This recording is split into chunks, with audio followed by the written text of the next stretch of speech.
Hey, I'm Dustin Kensrew, and this is Zero Platoon.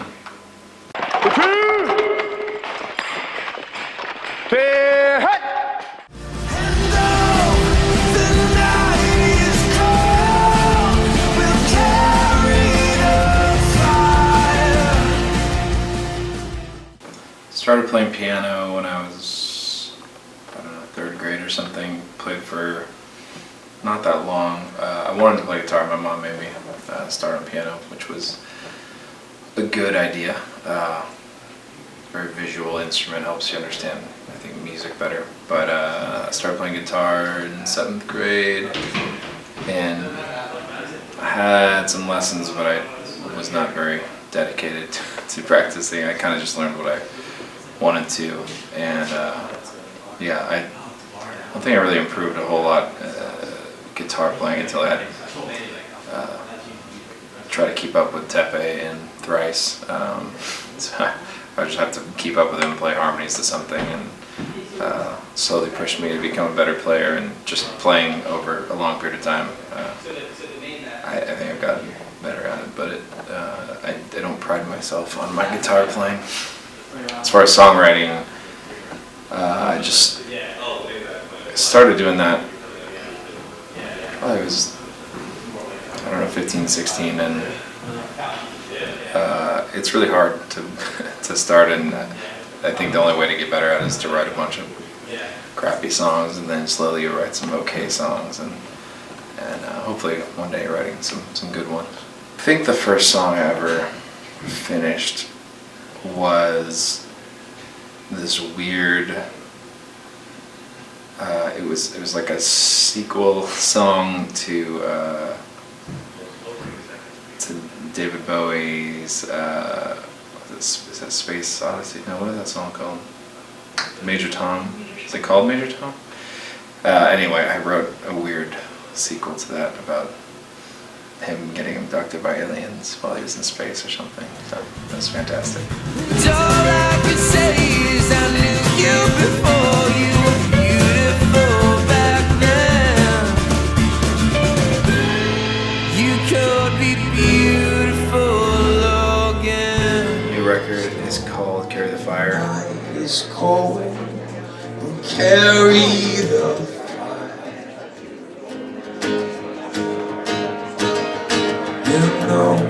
there's no home to carry.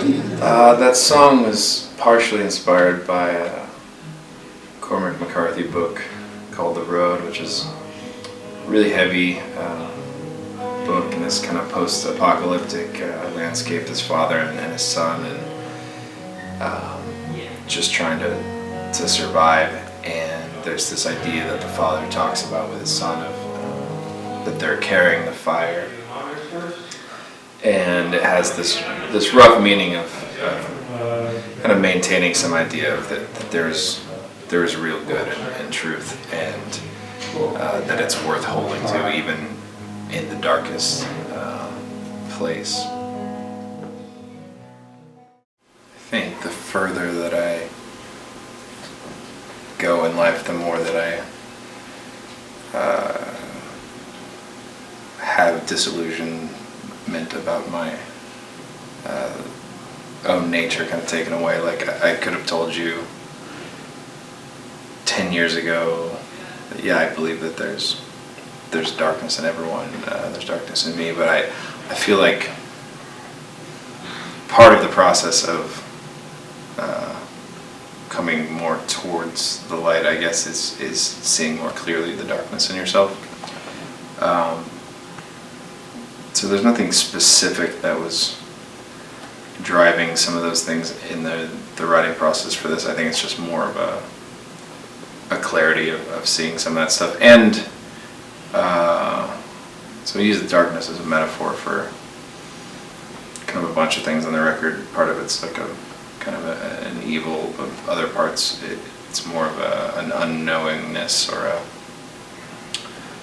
something that's shrouded.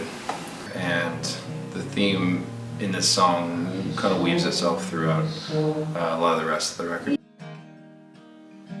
All that we have are rags and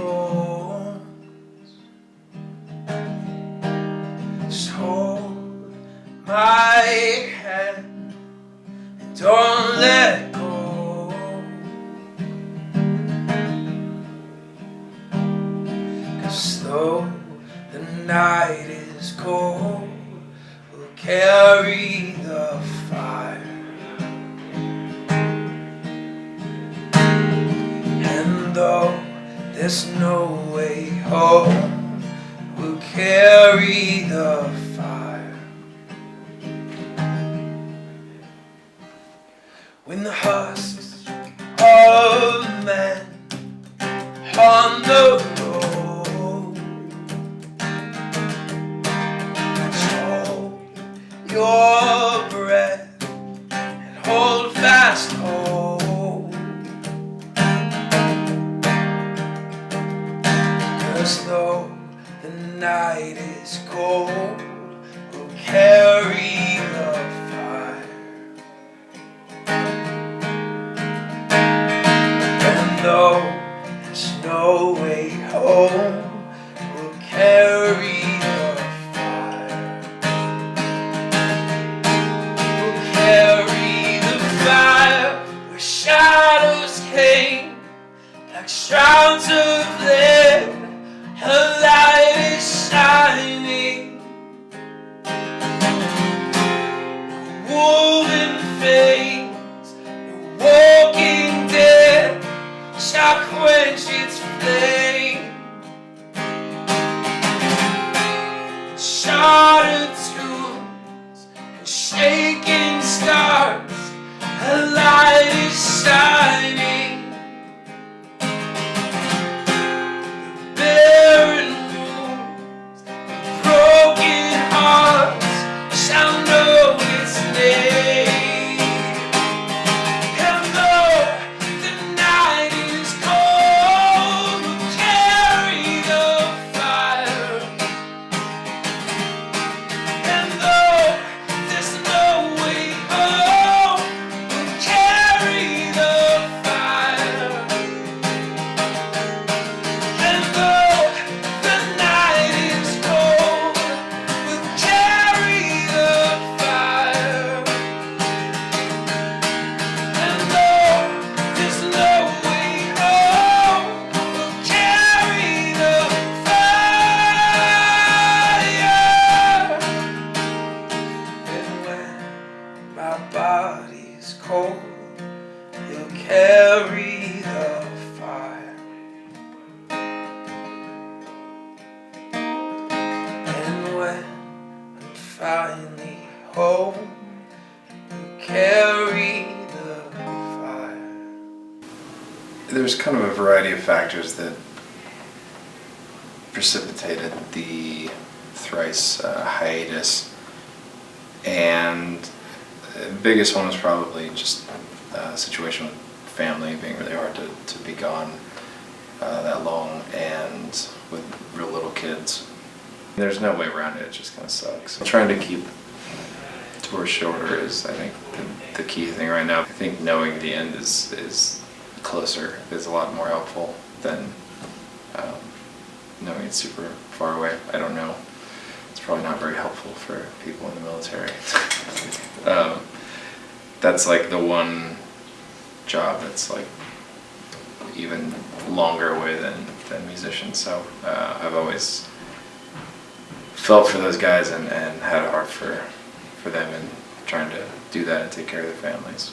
Also, I was feeling pulled towards, I wanted to create some music for the church to use as well.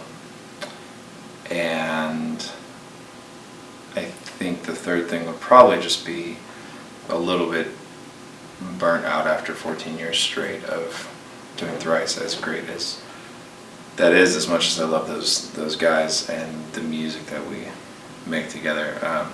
So all three of those things just kind of led to like need to take a break and do some other stuff for a little bit. All during the period where I wasn't making a lot of music in the past 3 years. I was invested in doing other things, but I was also feeling a pull, I think, that whole time, really missing the creation of music, and it's I think a big part of who I am and how I express myself, and it was interesting, I think, to see how kind of deep that desire ran, and I think by taking some time away from it was very clarifying for me that I think this is what I'm really gifted at, and what I'm best at, and what I enjoy doing the most, and so I'm excited to be doing it.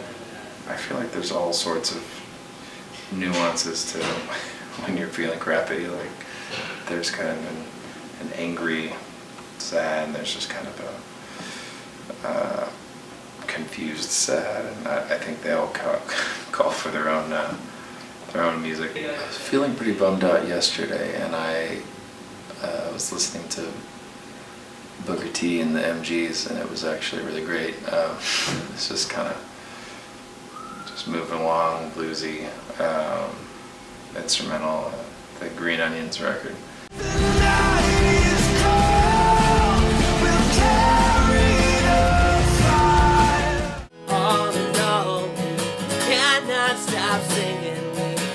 You don't just get to point B and you're okay. It's like a daily process, it's a daily renewal, it's a commitment and a discipline and a practice to commit yourself to being well. We must each be broken if we're ever